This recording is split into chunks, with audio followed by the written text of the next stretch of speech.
My son's ex-wife left her kids with me to chase her addiction, then returned with a lawyer demanding her children back. Subscribe now and comment where you're watching from. This story might just save a family, you know. The pounding on my door at 3 a.m. sent my heart racing. I clutched my robe tighter, fingers trembling as I peered through the peephole.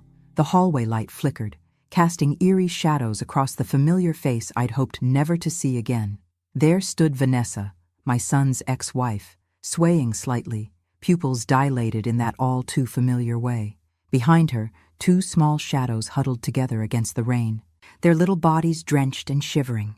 The bitter scent of alcohol and something chemical clung to her as she pushed past me. "Just for a few days," she slurred, her words slipping together. "I promise, Margaret. Got some things to sort out." My grandchildren, Jason, 9, and Emily, 6, stood in my entryway, soaked and silent. Their eyes held the vacant resignation of children who'd learned not to ask questions. Jason gripped his sister's hand so tightly his knuckles had gone white. Emily's stuffed rabbit dragged on the floor, one ear torn, collecting dirt. "Kids, why don't you go to the spare room? Remember where it is?" I kept my voice steady despite the rage and grief churning inside me. A flash of lightning illuminated their pale faces, followed by thunder that made Emily flinch. As they trudged upstairs, dragging small backpacks behind them, Vanessa grabbed my arm. Her nails, chipped and dirty, dug into my skin, leaving crescent marks. "You owe me this," she hissed, her breath hot and sour against my face. "After what happened with David?" "Don't." The word came out sharper than I intended, slicing through the tension.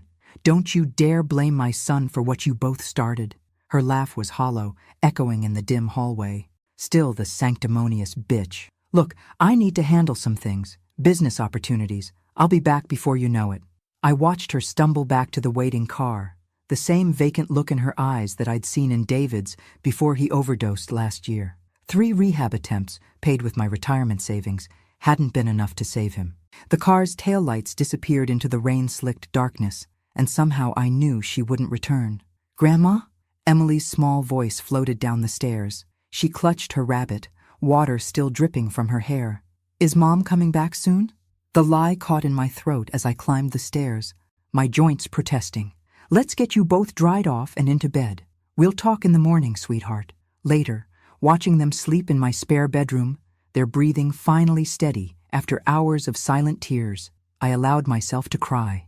The financial statements on my kitchen table, what remained of my savings, the second mortgage I'd taken to pay for David's treatments, blurred through my tears. The wind howled outside, branches scraping against windows like desperate fingers. 6 months later, I sat in family court, gripping temporary guardianship papers while a social worker assessed me with clinical detachment.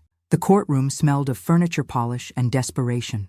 "Mrs. Wilson, given your age, these children would likely benefit from a more suitable long-term placement," she suggested, not unkindly, tapping her pen against a thick folder. The public defender beside me shifted uncomfortably, his overworked face grim. "My client has been their primary caregiver since their mother abandoned them.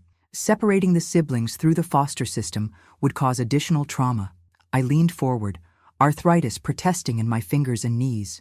"I promised my son before he died that I would protect his children." My voice didn't waver. "Unlike some people in this room, I don't break my promises." The judge studied me over his glasses, his expression unreadable. "Temporary guardianship is granted, with quarterly home visits. Mrs. Wilson, you understand this arrangement can be revisited if the biological mother completes rehabilitation." I nodded, though we all knew the truth. Vanessa wouldn't be back, not until there was something in it for her. As we left the courtroom, Jason looked up at me, his father's eyes staring from a child's face. "Are we going to be okay, Grandma?" I squeezed his shoulder, ignoring the twinge in my back. "We're going to be just fine," I said, ignoring the weight of uncertainty pressing down on my chest and the mountain of difficulties that loomed before us. 10 years later, I woke before dawn to finish hemming Emily's debate team skirt. My arthritic fingers protested as I pushed the needle through the fabric, but there was satisfaction in completing it before the 6 a.m. alarm. The soft yellow glow of my bedside lamp cast long shadows across the worn carpet, and outside, the first birds had begun their morning songs. The mantel clock, The one possession I'd kept after selling most of my belongings, chimed softly. Next to it stood photographs documenting a decade of quiet sacrifices. Jason at the piano I'd purchased by selling my wedding rings, Emily receiving her science award, both children at the beach last summer, finally looking carefree after years of nightmares and therapy sessions. I quickly stashed the pile of social service reports into my bedside drawer when I heard movement upstairs, the familiar creak of floorboards that announced someone was awake. These quarterly visits had become routine, but the fear never diminished. One wrong assessment, and they could still take my grandchildren away. The latest report had noted concerns about my advancing age and long-term sustainability of the arrangement. "Morning, Grandma," Jason called, now a tall 19-year-old with his father's gentle eyes and a musician's graceful hands. He patted down the stairs in sock feet, hair still rumpled from sleep. "Made you coffee, the strong kind." "My hero," I smiled, hiding the unpaid medical bills under a cookbook. The rich aroma of coffee filled the kitchen, momentarily masking the smell of the leaky pipe I couldn't afford to fix. "Big day today?" He nodded, excitement brightening his features as he pulled out a chair and sat across from me. "The Juilliard pre-selection letter should arrive. Mr. Abernathy says I'm a shoo-in, especially after the state championship." I didn't mention that his piano teacher had offered free lessons for the past year, or that the application fee had meant skipping my heart medication for a month. Some sacrifices were better left unspoken. Emily bounded down the stairs, every inch a 16-year-old whirlwind of energy and contradiction. Her debate team jacket hung loosely on her frame. She'd grown taller again, outpacing my sewing skills. "Grandma, did you finish my skirt?" "The debate's at 4, and Jason promised to record it before his work shift." She grabbed an apple from the bowl, polishing it against her sleeve. As they ate breakfast, sunlight streaming through the faded curtains, I studied them with quiet pride. Despite everything, they were thriving. Jason's music scholarship prospects looked promising, and Emily's scientific mind had already garnered college interest. Somewhere, David was watching, and I hoped he was proud too. After they left for school, backpacks slung over shoulders, a chorus of "Love you, Gran," floating behind them, I allowed myself to sink into a kitchen chair, exhaustion washing over me like a physical wave. The house felt suddenly quiet, amplifying the tick of the clock and the drip of the faucet I kept meaning to fix. Dr. Reynolds had been insistent yesterday, his bushy eyebrows furrowing with concern. "Margaret, you can't postpone this surgery again. Your heart won't take it. The mitral valve needs repair now." After Jason's final audition, I'd promised, avoiding his disapproving stare. "Just 2 more months. I need to be there for him." Now I pulled out the box marked David Insurance that I'd been postponing examining. My son had mentioned life insurance for the children before his death, but I'd been too overwhelmed with immediate needs. Therapy sessions, nightmares, school supplies, to investigate fully. The box smelled faintly of his aftershave, a ghost of memory that made my eyes sting. The doorbell interrupted my thoughts. It was Patricia, our social worker for the past decade, her familiar clipboard tucked under one arm, her sensible shoes squeaking slightly on the linoleum. "Just a friendly visit," she said, though her eyes scanned for deficiencies, the peeling wallpaper in the hallway, the taped-up window in the living room. "How are things, Margaret?" "Jason's been pre-selected for Juilliard," I said proudly, offering her tea from my chipped but clean teapot. "And Emily's debate team is competing regionally, first in her class in chemistry, too." Patricia nodded, making notes in her ever-present file. "And your health? Margaret, you seem tired today." I straightened my shoulders, pushing away the constant ache. "Never better. Just stayed up late finishing Emily's skirt. You know teenagers. Everything's an emergency." Her expression softened momentarily, the professional mask slipping. 10 years. You've done remarkably well under difficult circumstances." Later, watching Jason practice for his upcoming concert, fingers dancing across keys that had cost me my home equity, I whispered to David's photograph on the piano, "It was worth every penny, son. Every single one. Your children are going to have the chances you never got." The high school auditorium buzzed with excitement on Jason's graduation night. The familiar smell of floor polish and perfume hung in the air, mingling with the nervous energy of parents and graduates. I smoothed my one good dress, navy blue, purchased 15 years ago for David's college graduation, and took my seat in the front row. My hands shook slightly as I adjusted the small corsage I'd made from flowers in my garden. "Ladies and gentlemen, our valedictorian and recipient of the Regional Music Excellence Award, Jason Wilson. Applause thundered as my grandson took the stage, tall and confident in his graduation gown. The stage lights caught in his dark hair, so like his father's, as he adjusted the microphone. His speech was eloquent, moving several teachers to tears, but I was distracted by a figure slipping into the back row. Even after a decade, I recognized her immediately. Vanessa. My chest tightened, a familiar pain spreading beneath my ribs. She looked different, polished, put together, her once wild hair now styled expensively. I gripped my purse tighter as the principal announced, "Jason will represent our district at the National Young Pianist Competition next month, competing for a $50,000 grand prize." I watched Vanessa lean forward, her attention suddenly razor-sharp, like a predator scenting prey.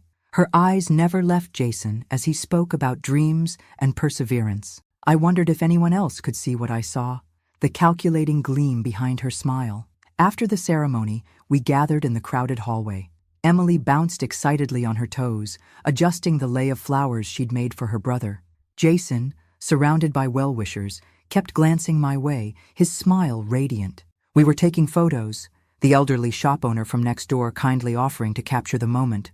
When she approached, transformed, designer clothes, healthy complexion, clear eyes, no trace of the woman who'd abandoned her children on my doorstep in the middle of a storm. "Hello, my darlings," she said softly, her voice carrying over the crowd noise. The camera slipped from my fingers, clattering against the linoleum. Emily froze mid-smile, color draining from her face. Jason's arm around my shoulder stiffened, his entire body going rigid. "Mom?" Emily whispered, the word foreign on her tongue, as though she were speaking a language she barely remembered. Back home, tension filled my kitchen as Vanessa perched on a stool, looking oddly out of place among the worn countertops and faded curtains. Her designer purse sat on my scratched table like an alien object. The children watched her every move, fascinated and wary, like scientists observing an unpredictable experiment. 3 years sober, she explained, showing photographs of a modest California home with desert landscaping. "I work at a rehabilitation center now, helping others recover. It's my way of making amends, I suppose." Her eyes welled with tears that seemed almost genuine. The afternoon light caught the expensive highlights in her hair as she leaned forward earnestly. "I don't have excuses for abandoning you. The addiction took everything, my judgment, my compassion, my maternal instincts." Her voice broke convincingly. "I just want to know my children, if you'll let me." I noticed Jason's expression, cautious but curious, a muscle working in his jaw. Emily kept stealing glances at this stranger who shared her features, her fingers nervously twisting a strand of hair. The silence stretched, filled with unspoken questions. "You both look so much like your father," Vanessa murmured, and something in me bristled at her invoking David's memory. She had no right to his ghost after what she'd done. When the kids retreated upstairs, ostensibly to change clothes but clearly needing space to process, she turned to me. The kitchen suddenly felt smaller, the air heavier. "Thank you for doing what I couldn't. They're wonderful," she said, running a manicured finger along the edge of my table. "Smart, talented, well-raised." "They are," I agreed, carefully neutral, pouring more tea to occupy my shaking hands. "Despite everything." Her smile didn't reach her eyes, a detail I filed away, a warning bell I should have heeded more strongly. "I've changed, Margaret. I want to make amends. To them, to you."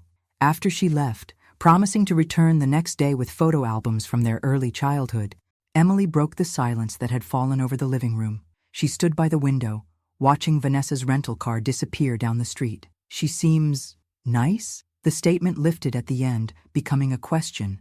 Jason was more reserved, arms crossed tightly over his chest. "Why now? After 10 years? He kicked gently at the carpet. "Why show up at graduation, of all times?" I couldn't answer, but watching them process this sudden reappearance, I felt a premonition of trouble that kept me awake long after they'd gone to bed. Their bedroom lights flicked on and off throughout the night as they texted each other from across the hallway, trying to make sense of the day's events. The insurance documents in David's box suddenly seemed urgent, glowing in my mind like a warning sign. "Tomorrow," I promised myself, pulling the blankets tighter. Tomorrow I'd review them properly. Over the following weeks, Vanessa became a fixture in our lives, like an exotic plant suddenly transplanted into our modest garden. She arrived bearing thoughtfully chosen gifts: rare sheet music for Jason, a professional microscope for Emily, never extravagant enough to raise suspicion, yet significant enough to impress. Each present seemed to whisper, "See what you've been missing all these years." "I'm staying at the Westbrook Inn until I find a rental nearby," she explained one afternoon, stirring sugar into her tea with precise movements. The spring sunlight caught the small diamond on her finger. "New money," I noted silently. "I want to be close to you both, make up for lost time." I watched with growing unease as she peppered Jason with questions about his upcoming piano competition and the prize money. Her interest seemed excessive, focused on specific details: how the funds would be dispersed, whether the competition organizers provided management contracts. My suspicion grew when she casually inquired about Jason's bank accounts. During these conversations, Emily mentioned my postponed heart surgery, her teenage indiscretion revealing more than she intended. Grandma's been putting it off for months to pay for Jason's master classes. Vanessa's eyes widened with practiced concern, her hand flying to her throat dramatically. "Margaret, you shouldn't sacrifice your health. Perhaps I could help financially now." She reached across the table to pat my hand, her touch cool and light. "That's what family is for, isn't it?" I declined politely, noticing how the children exchanged glances, a silent communication I couldn't quite decipher. The kitchen clock ticked loudly in the awkward silence that followed. One evening, while preparing dinner, I found Jason researching Juilliard deferment policies on his laptop at the kitchen table. The chicken I was seasoning forgotten, I peered over his shoulder. "What's this?" I asked, unable to keep the concern from my voice. The familiar knot of worry tightened in my chest. He hesitated, fingers hovering over the keyboard. The browser tabs showed searches for music producers Los Angeles and alternative music career paths. Mom knows some music producers in California.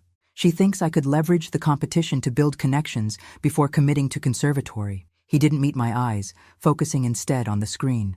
Maybe take a gap year, get real-world experience. My stomach tightened, the knife in my hand suddenly heavy.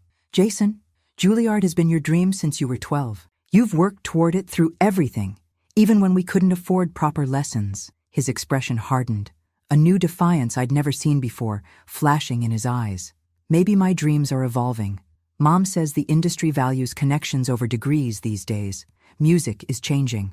Conservatories are old-fashioned. Mom says," the phrase jabbed like a needle. Just 3 weeks, and already Mom had become the authority. The woman who'd abandoned him was suddenly the expert on his future. That night, Patricia arrived unannounced, the sunset casting long shadows across my front porch as she stepped inside. Her face was grave as she declined my offer of tea, her clipboard clutched tightly against her chest like armor. "Margaret, I received an inquiry about your guardianship case today." She perched on the edge of my couch, avoiding the broken spring. "Vanessa Wilson has requested reevaluation." My hands trembled as I lowered myself into my chair, the ancient springs creaking beneath me. Outside, a neighbor's sprinkler ticked rhythmically, counting down seconds of the life I'd built. On what grounds? Rehabilitation and life stability. She's claiming she's equipped to resume custody.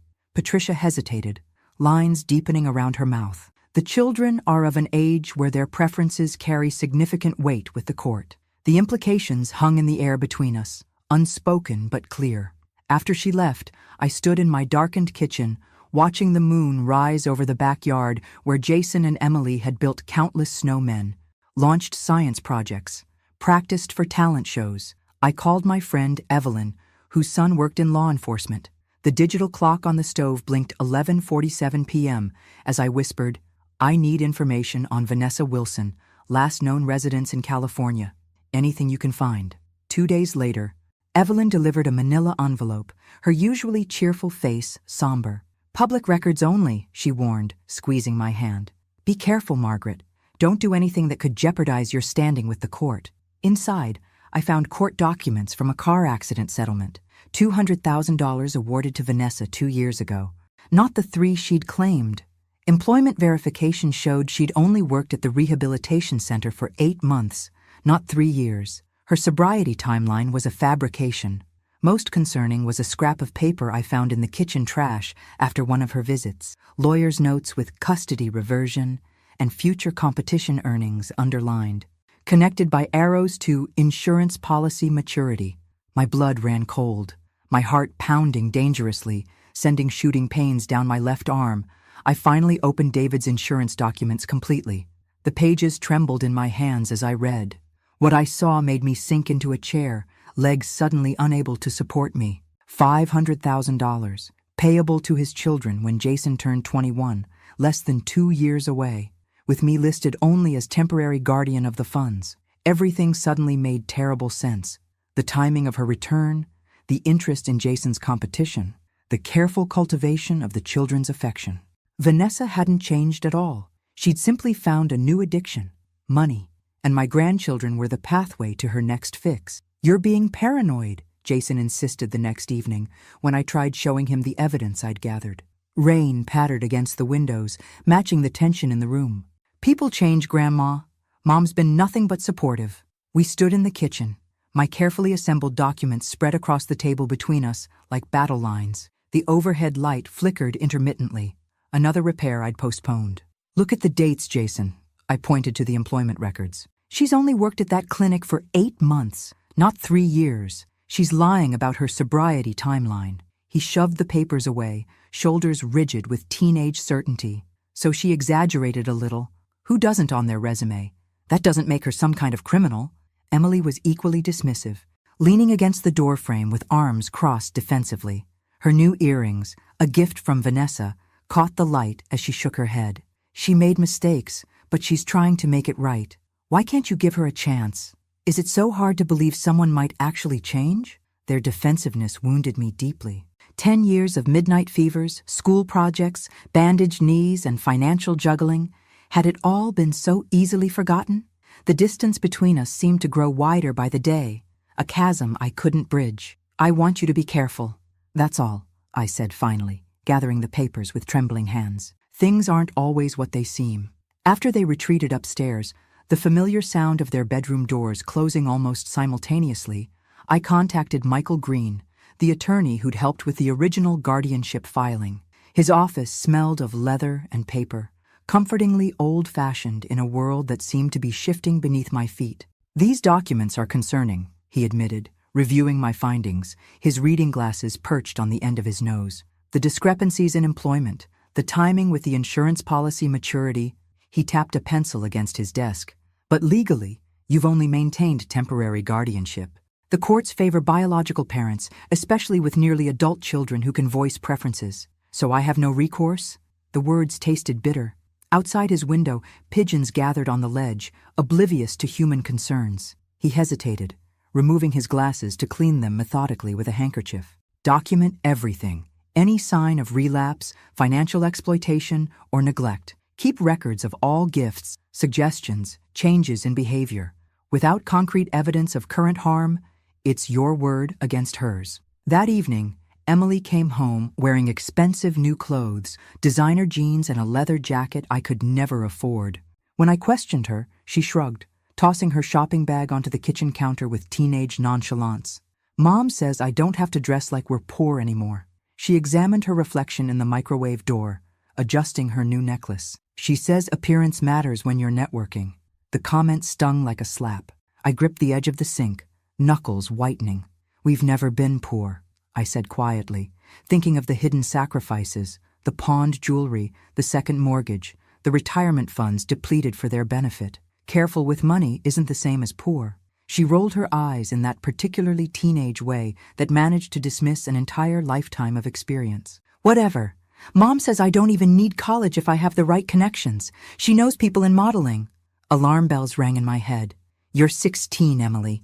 Education comes first. You've always wanted to be a scientist." "God, you're so old-fashioned," she muttered, stomping upstairs. The slam of her bedroom door reverberated through the house, shaking the family photos on the wall.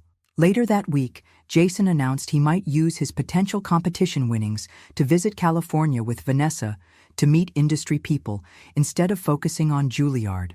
We stood in the living room, the piano that had been his sanctuary now a silent witness. "College isn't the only path to success," he parroted, clearly echoing Vanessa's words. Mozart didn't need a degree.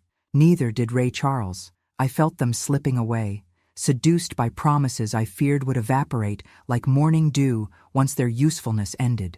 The children I'd raised, practical, hard-working, with their feet firmly on the ground, were transforming before my eyes into strangers chasing illusions. My suspicions were confirmed when I discovered a legal notepad Vanessa had left behind after one of her increasingly frequent visits. Scrawled in her handwriting, contest prize accessible immediately at 19. Trust fund requires 21. Explore guardian removal options. In the margin, calculations estimating how much could be accessed before Jason's 21st birthday. When I confronted her by phone, her tone changed instantly from saccharine to steel. "You've had them for 10 years, Margaret," she hissed, dropping the concerned mother act. "Don't you think it's my turn? They're my children." "They're not possessions to take turns with," I replied, trembling with anger and fear. "And they're not lottery tickets either." Her laugh was cold, echoing through the phone like ice cracking. "Be careful, Margaret. At your age, stress can be so dangerous for the heart." The threat wasn't subtle, and suddenly I understood exactly what I was dealing with. A predator who'd found her way back to the nest, eyeing the fledglings not with maternal love, but with calculated greed. "We need space," Jason announced the following Saturday. Morning sunlight streamed through the kitchen windows, making the moment seem surreally bright for such dark words. He stood with his overnight bag already packed, Emily hovering behind him, her expression a mixture of defiance and guilt. My teacup clattered against its saucer, hot liquid sloshing over the rim and onto my trembling fingers. "You're moving out? Just like that?" Emily wouldn't meet my eyes, studying the worn linoleum floor as if it contained fascinating secrets. Her new highlights, another of Vanessa's improvements, caught the light. "It's not forever, Grandma. Just, we need to get to know her, figure things out." "After 10 years of her absence," I said, unable to keep the bitterness from my voice. The pain in my chest wasn't just emotional anymore. I pressed a hand against my sternum, trying to steady my breathing. 10 years when she never called, never sent a birthday card, never asked about your lives. Jason's expression hardened, his jaw setting in that stubborn way that reminded me painfully of David. "That's not fair. She was sick. She's better now. People deserve second chances. And conveniently interested in your lives right before a major competition and insurance payout," I countered, pushing back from the table. The chair legs scraped harshly against the floor. "Doesn't that timing seem strange to you?" Emily's face flushed, spots of angry color appearing on her cheeks. She stepped forward, hands clenched at her sides. "See? This is why we need space. You're just jealous because she's younger and gets us better than you do. She understands what we want from life." The cruel teenage barb hit its mark with surgical precision. I'd expected such tactics from Vanessa, but not from the girl who'd crawled into my bed during thunderstorms, who'd made me handprint cards every Mother's Day because I was better than a mom. "She doesn't even know you," I whispered, feeling suddenly very old. "She doesn't know that you're allergic to strawberries, Emily, or that Jason still sleeps with his childhood stuffed bear hidden under his pillow. She doesn't know about the nightmares, or your favorite books, or how hard you both worked to overcome what she did to you." But my words fell on deaf ears. They stood united against me, a wall of youth and possibility, seduced by Vanessa's glamour and promises. The distance between us seemed insurmountable, widened by the chasm of adolescent certainty. After they left to visit Vanessa, spending increasingly more time at her new apartment across town, I called Dr. Reynolds, who had treated David during his addiction. His office was familiar. The same faded motivational posters on the wall, the same gentle ticking of the clock that had counted down my son's failed attempts at sobriety. "I can't discuss other patients," he said carefully, his weathered face compassionate but professional. "But hypothetically speaking, recovery typically requires years of consistent effort with many setbacks along the way. Sudden financial or personal instability can trigger relapse." He leaned forward, lowering his voice. "And if I were to observe someone claiming 3 years of recovery showing certain behavioral patterns, elaborate stories, financial focus, isolation of vulnerable parties from support systems, I would be concerned." That evening, as dark clouds gathered outside my kitchen window, Patricia stopped by, concern etched on her face. Rain began to patter against the glass, matching my darkening mood. The children called. They're requesting to formally split time between residences. She set her ever-present clipboard on the table, revealing a formal petition. Vanessa has already filed paperwork. Patricia, please, I imploded, pushing the evidence folder toward her. Look at the timing. The competition money, the insurance policy that matures soon, the way she's isolating them from school friends, changing their appearance, redirecting their ambitions. She sighed, flipping through my documentation with practiced efficiency. Her reading glasses slid down her nose as she examined the timeline I'd created. I share your concerns, Margaret. These patterns are troubling, but without evidence of current endangerment, my hands are tied. Teenage preference carries significant weight with the court. Lightning flashed outside, briefly illuminating the kitchen in stark white light. The thunder that followed seemed to underscore the gravity of our conversation. 2 weeks later, Jason performed at the Chicago Music Competition. For the first time in his musical career, I wasn't invited. The rejection stung like physical pain. On social media, Vanessa posted photos of them together in the ornate concert hall, his second-place trophy and $25,000 prize prominently displayed. Her arm draped possessively around his shoulders, her smile triumphant. "New beginnings with my talented son," read the caption. The comments below were filled with praise for the dedicated mother supporting her child's dreams. That night, alone in the house that suddenly seemed too large and too empty, I finally scheduled my heart surgery. There was no reason to postpone it any longer, no one to save my strength for. The day they officially moved out was unseasonably cold for spring. A bitter wind cut through my cardigan as I stood on the porch, watching them load suitcases into Vanessa's new SUV, purchased, I suspected, with Jason's prize money. The vehicle gleamed in the pale sunshine, as out of place in our modest neighborhood as Vanessa herself. "We'll visit all the time," Emily promised, fiddling with the zipper of her new designer jacket. Her eyes darted everywhere but my face, guilt and excitement warring in her expression. Her room upstairs was half empty now, posters and photographs removed from walls, leaving behind ghost rectangles on the faded paint. Jason hugged me stiffly, his cologne unfamiliar. Another of Vanessa's improvements. He'd cut his hair too, the pianist's flowing locks replaced by something more commercial, more marketable. "I'll call you after we get settled. It's not that far away, Gran." When I tried to give him a scrapbook of his performances I'd kept through the years, piano recitals from age 7 to his recent competition victories, he shrugged, already backing toward the car where Vanessa waited. Engine running. "No room for it now, Grandma. Can you keep it for me? I'll get it later." The diminutive, Grandma instead of his usual Gran, felt like another severing, another small death. Even the language between us had changed, grown formal and distant. "Your medication," I said, holding out the paper bag from the pharmacy. "Don't forget your allergy pills, Emily." She took them with barely a glance, tossing them into her oversized purse. "Mom already bought me the non-drowsy kind. These make me sleepy in class." As their taillights disappeared down my street, I collapsed onto the porch steps, the emptiness of the house behind me yawning like an abyss. The neighbor's cat, a frequent visitor when the children were home, watched me curiously from the garden wall, then turned away, sensing perhaps that the household that had offered treats and affection had fundamentally changed. Inside, their absence was a physical presence. I wandered from room to room, touching abandoned objects, Emily's childhood stuffed rabbit, deemed too childish to take, Jason's first music theory textbook, a family photo they'd left behind, the three of us at the lake 2 summers ago, ice cream and laughter frozen in time. The promised visits became increasingly rare and tense. When they did come, arriving in Vanessa's luxury car, they perched awkwardly on the edges of my furniture, like visitors in a museum, no longer at home in the spaces they'd grown up in. They brought stories of auditions and industry meetings Vanessa was arranging, their eyes bright with excitement I couldn't share. "Mom's negotiating with a record producer for me," Jason mentioned during one such visit, checking his phone every few minutes as if expecting an important call. His fingers, once disciplined to practice scales for hours, now tapped restlessly, impatiently. I had to transfer my prize money to a joint account to cover some preliminary studio time. "It's a really big opportunity."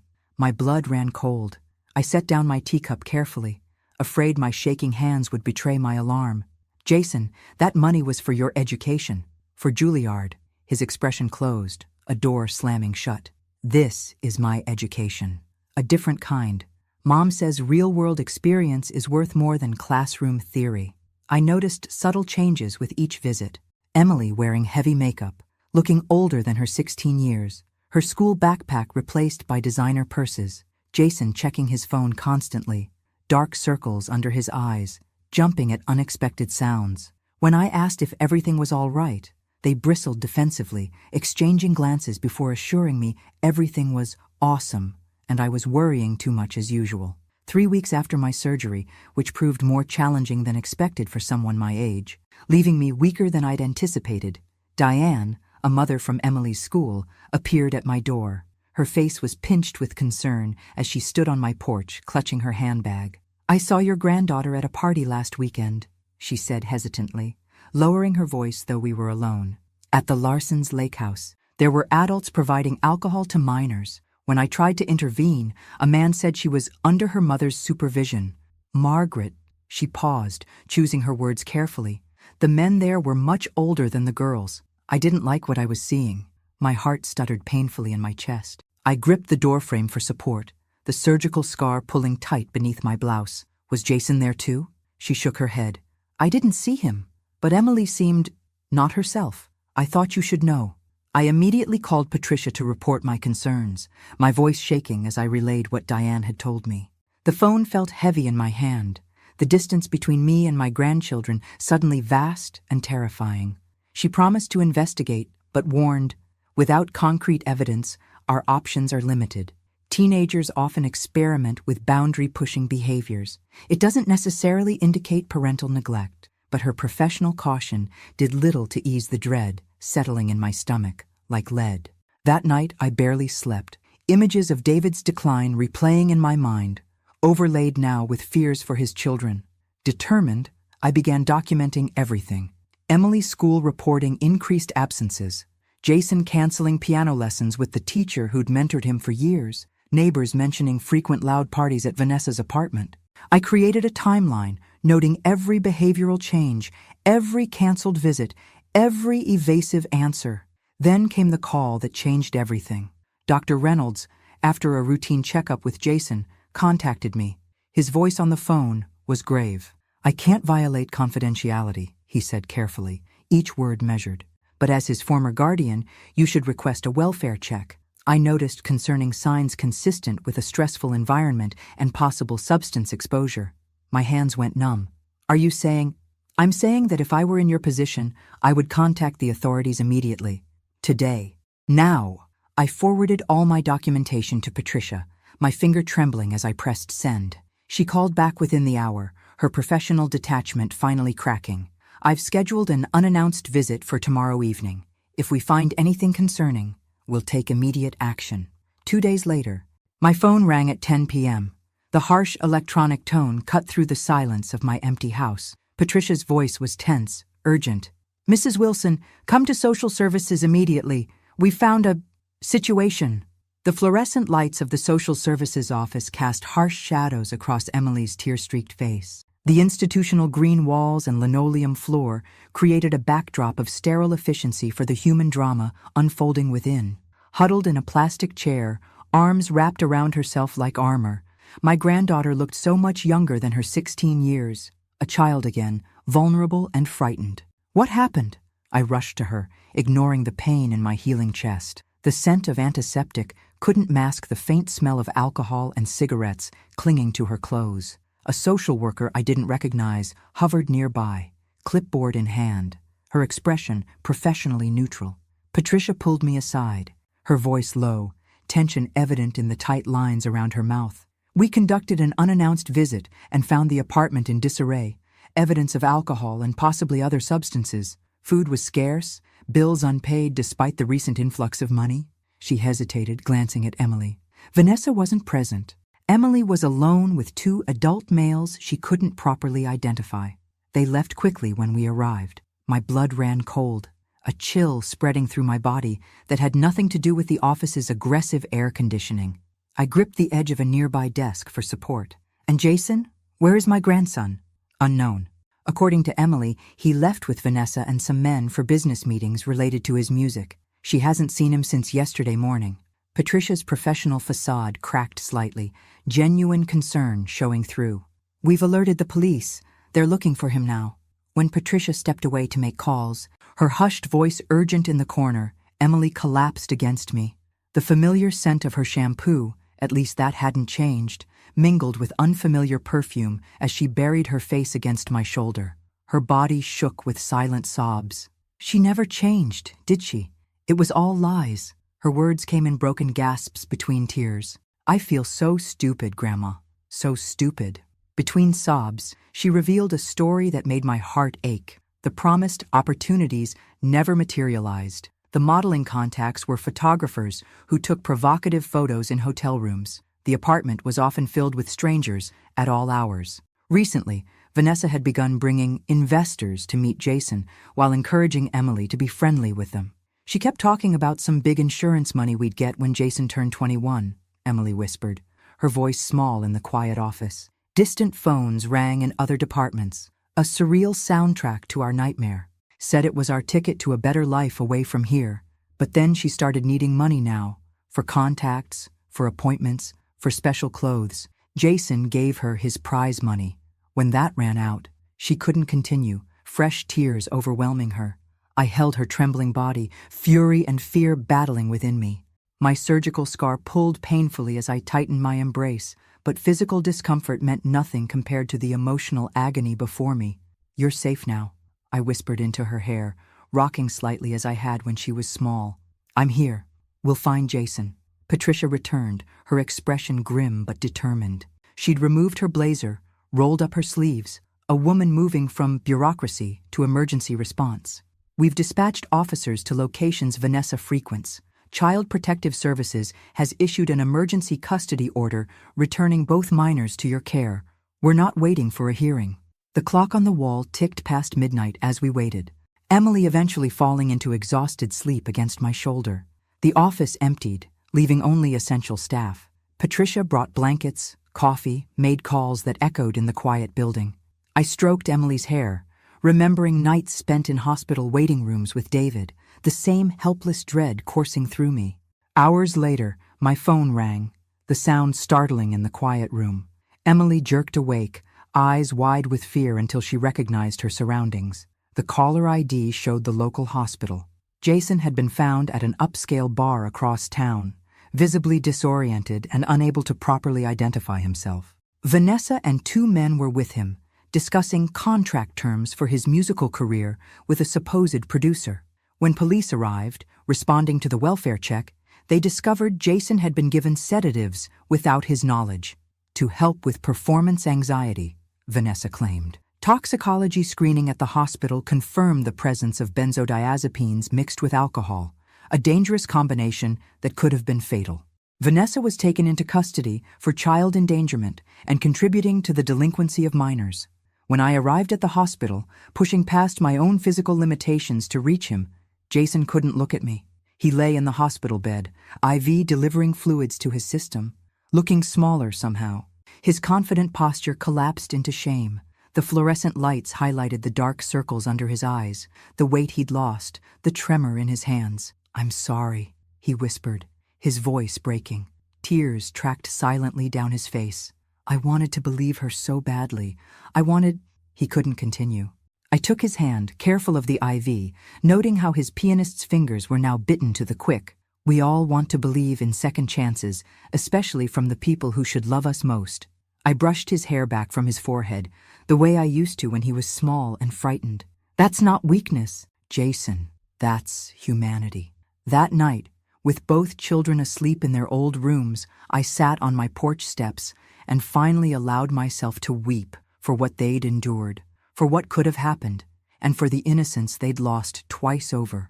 The moon cast long shadows across my small garden, where Emily's science projects and Jason's summer music practice had once filled warm afternoons with life and promise. Tomorrow would bring police statements, court hearings, and the long road of healing. But tonight, they were safe. Tonight, they were home. The weeks that followed were a delicate balancing act. While the children were temporarily returned to my care under emergency provisions, we faced daily meetings with social workers, police officers, and court-appointed advocates. Despite my recent surgery, which left me winded after even modest exertion, I never missed an appointment. The circular scar on my chest pulled tight whenever I reached for files or straightened in uncomfortable waiting room chairs. The institutional maze of family court became our second home. Its beige walls, metal detectors, and hushed conversations now familiar territory. Emily spoke in whispers, as if afraid to disturb the weight of legal proceedings around us. Jason moved through the halls with hunched shoulders. His musician's posture collapsed under shame and confusion.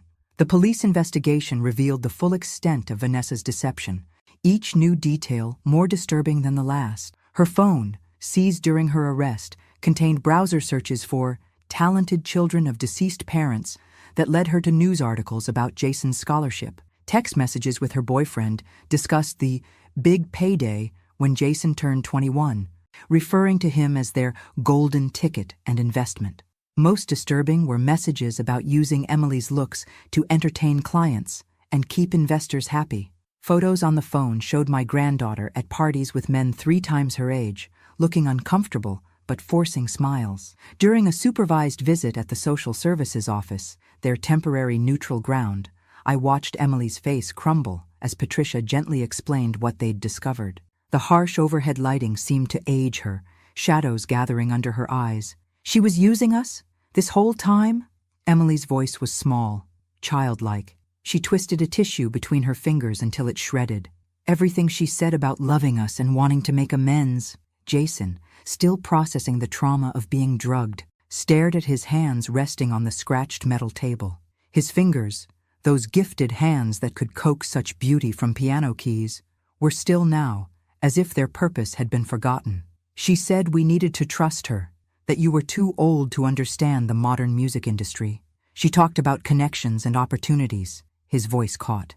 I wanted so badly to believe I was special enough that someone would come back for me, that she didn't just throw us away. I reached across the table, my heart aching for them both. The room smelled of industrial cleaner and stale coffee, the backdrop to so many family tragedies. You have nothing to feel guilty about. She manipulated everyone. Your father, doctors, the court, me. She's very good at appearing changed when it serves her purpose. Patricia, who'd watched over our family for a decade, sighed heavily. Her usually immaculate bun had come loose, strands of gray hair escaping after days of emergency response. We should have recognized the warning signs earlier, but she chose her timing perfectly. When you were at an age to question authority and naturally curious about your biological mother. The police detective assigned to our case, a weathered woman with kind eyes and no-nonsense demeanor, laid out folders of evidence.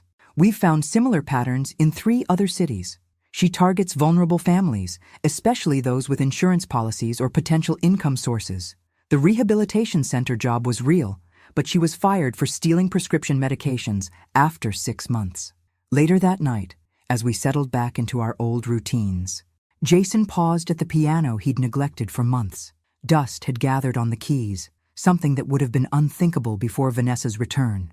His fingers brushed the ivory tentatively, not pressing down, just reconnecting. I don't know if I want to play anymore, he confessed, his voice barely audible in the quiet living room. The familiar instrument that had been his sanctuary now seemed tainted.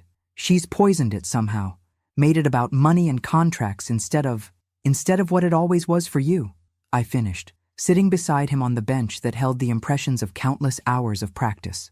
Joy, expression, connection. He played a few hesitant notes, the sound hanging in the air between us, then looked at me with tears in his eyes, the question naked on his face. How do we know what's real anymore? How do we trust anyone? Time, I said simply, placing my hand on his. Time reveals what's genuine. Always has.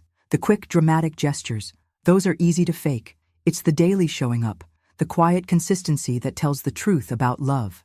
Emily appeared in the doorway, wrapped in her old childhood blanket despite the warm evening. She looked younger without the makeup Vanessa had insisted upon, her face scrubbed clean. Can I sleep in here tonight? On the couch? The request reminded me of thunderstorms years ago, when she'd drag her pillow into the living room rather than admit she was frightened. Of course, I said, making room as she curled beside me. We're all staying close tonight. The courtroom was silent as the judge reviewed the evidence.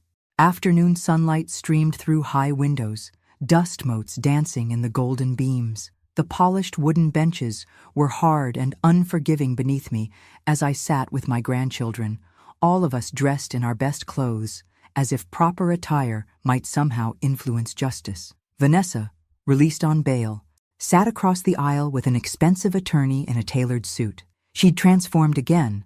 Gone were the designer clothes and confident posture. Today she wore modest attire, hair pulled back simply, the picture of contrition, a performance tailored for the court.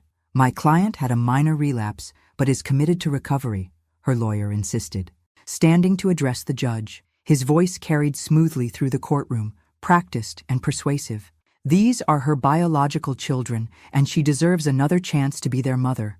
We're requesting supervised visitation with a path to reunification.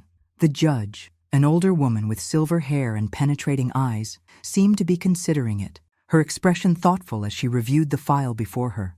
My heart sank. Despite everything, the system still favored biological parents. I squeezed Emily's hand as she tensed beside me. Then Jason suddenly stood, his chair scraping loudly against the floor.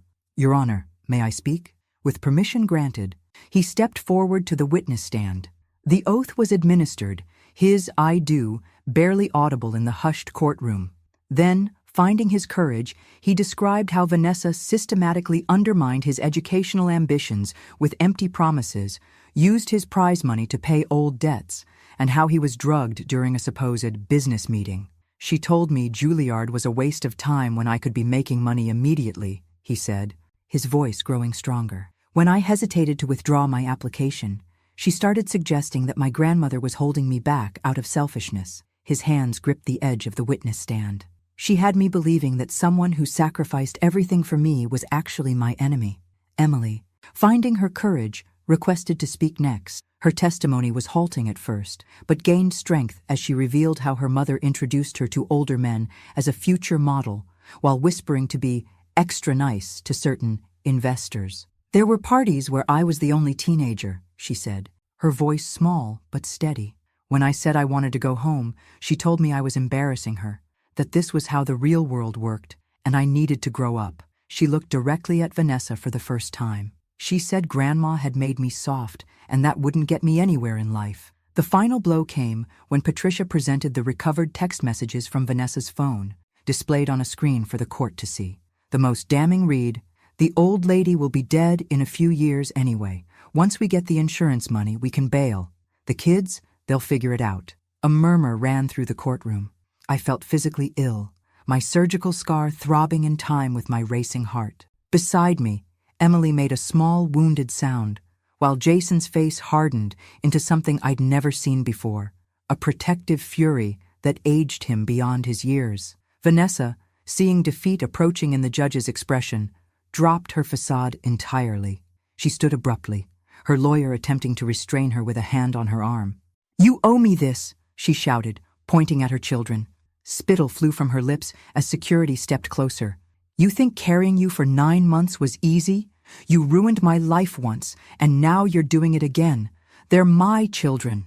The judge interrupted sharply, her gavel coming down with a crack that echoed through the suddenly silent room. "Mrs. Wilson, I believe we've seen enough. Bailiff, please control the defendant." As Vanessa was escorted back to her seat, her lawyers whispered admonishments audible in the silence. The judge made her ruling. Permanent guardianship was granted to me, with Vanessa's parental rights severely restricted. Any future contact would require court approval and supervision, contingent on completion of an extended rehabilitation program and psychiatric evaluation. Later, as we left the courthouse with permanent guardianship papers clutched in my trembling hands, I noticed both teenagers standing taller, as if weights had been lifted from their shoulders. The late afternoon sun cast long shadows across the courthouse steps as we descended together. "What happens to her now?" Emily asked quietly, watching as Vanessa was escorted to a waiting police car for processing on the criminal charges. "She'll face trial for the endangerment charges, possibly serve time," I explained, my arm around her shoulders. "But more importantly, she can never threaten your security again. The judge has ordered the insurance funds placed in a protected trust that neither she nor I can access until you're both 25. Jason hesitated before asking the question I could see had been haunting him. Do you think she ever loved us at all? Even a little? I considered my answer carefully, watching a sparrow hop along the courthouse railing. I think she loves you in the only way she knows how, which is unfortunately through the lens of what you can do for her. Real love is different. It gives without expecting return. That evening, as we shared our first peaceful meal at home in months, Emily looked up from her plate. The kitchen light caught the tears in her eyes, but they were healing tears now, not the desperate ones of recent weeks. Grandma, remember when I said you were old-fashioned and didn't understand things? She set down her fork, hands trembling slightly. I nodded, smiling slightly as I reached for my water glass. I believe the term ancient might have been used at one point. She laughed, a small, fragile sound, but genuine. I was wrong, she said simply. You understood everything. We were the ones who couldn't see, Jason added quietly. She offered us a fantasy. You gave us a foundation. He looked around the modest kitchen, seeming to truly see it for the first time in months. I'd rather build on rock than sand. I reached across the table to take their hands, my heart full, despite everything we'd endured. The road ahead would be long, trust rebuilt slowly, therapy sessions, learning to recognize manipulation, but we would walk it together. 1 year later, the garden was in full bloom as we prepared for Jason's farewell party. Roses climbed the trellis I'd installed last fall, their fragrance sweetening the air. String lights hung from tree branches, waiting for evening to transform our modest backyard into something magical. Tomorrow, he would leave for his first semester at Juilliard, having passed his deferred audition with flying colors. My recovery from surgery had been slow. Age doesn't permit miracles, but watching my grandchildren safe and thriving gave me strength that medicine couldn't provide. The house had been modified to accommodate my reduced mobility. A ramp at the entrance, extra railings on the stairs, a shower chair I pretended to use only occasionally. Small concessions to the reality of raising teenagers at 76. Jason sat at the piano we'd moved to the garden for the occasion, protected from the elements by a canopy. His fingers, confident again after months of rediscovering his passion, danced across the keys. The melody rose into the summer air, not the classical pieces he'd once focused on exclusively, but an original composition that blended classical structure with modern elements. It's called Return, he explained to our guests, neighbors, teachers, friends who'd stood by us through everything. The afternoon sunlight caught in his hair as he smiled, really smiled, for the first time in months.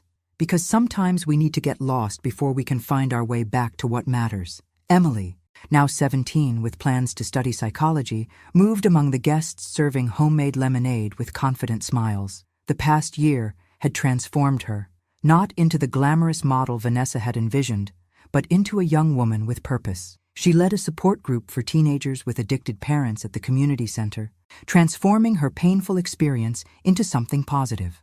Dr. Morales thinks I might be able to intern at the youth counseling center next summer, she told me, setting a plate of cookies on the table. He says lived experience is as valuable as textbook knowledge in this field.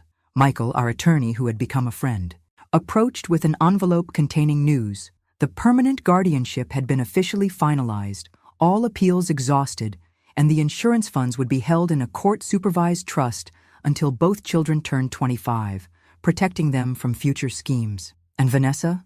I asked quietly, stepping away from the celebration to speak privately. Accepted the court-ordered rehabilitation program, Michael replied, his tie loosened in concession to the informal gathering. This time in a state facility without luxuries, 18 months minimum. The judge also mandated intensive counseling before any consideration of supervised visitation. It would be years, if ever. I nodded, feeling neither triumph nor sorrow, just a quiet relief that this chapter was truly closing. Thank you, Michael, for everything. No thanks needed, he said, gesturing toward Jason at the piano. Seeing that young man heading to Juilliard instead of where he might have ended up, that's payment enough. As evening fell and guests departed, the three of us settled on the porch swing I'd had widened and reinforced, me in the middle, a grandchild on each side subtly supporting my weight. The roles had shifted. They were helping care for me now too, Fireflies blinked in the garden, nature's own string lights joining our celebration. "You know what I regret most?" I said softly. "Watching the stars emerge one by one, that your father can't see you now." Jason smiled, the expression reaching his eyes now. "But he does, through your eyes. You kept him alive for us all these years. Every story, every memory." Emily rested her head on my shoulder, her hair tickling my cheek. "How did you always know we'd be okay, even when we doubted it?" I reflected for a moment, feeling every one of my 76 years and all the battles fought. The weight of my experiences, both painful and joyful, seemed suddenly valuable, worth the arthritic hands and fading energy. When you grow older, you learn that life is a marathon, not a sprint. Truth can be hidden, people can wear masks, but time always reveals what's genuine. The porch light cast a gentle glow around us, moths dancing in its halo. A dog barked in the distance, and somewhere a car door slammed, the ordinary sounds of life continuing. Jason looked at his Juilliard acceptance letter, which he'd framed as a reminder of perseverance. "You know, I think I always knew I was being deceived. I just didn't want to admit it. It was easier to believe the fantasy. We all want to believe in the people who should love us," I replied gently, covering his hand with mine. "True strength isn't never falling for these traps. It's having the courage to recognize the truth and start again." Emily yawned, reminding me she was still partly child despite her growing wisdom. "I'm keeping my support group going while Jason's away. Someone needs to continue the family tradition of stubbornness." We laughed together, the sound floating into the night air. There would be challenges ahead: college applications for Emily, Jason's adjustment to New York, my own health concerns. But the foundation beneath us was solid again. Thanks for listening. Don't forget to subscribe and feel free to share your story in the comments. Your voice matters.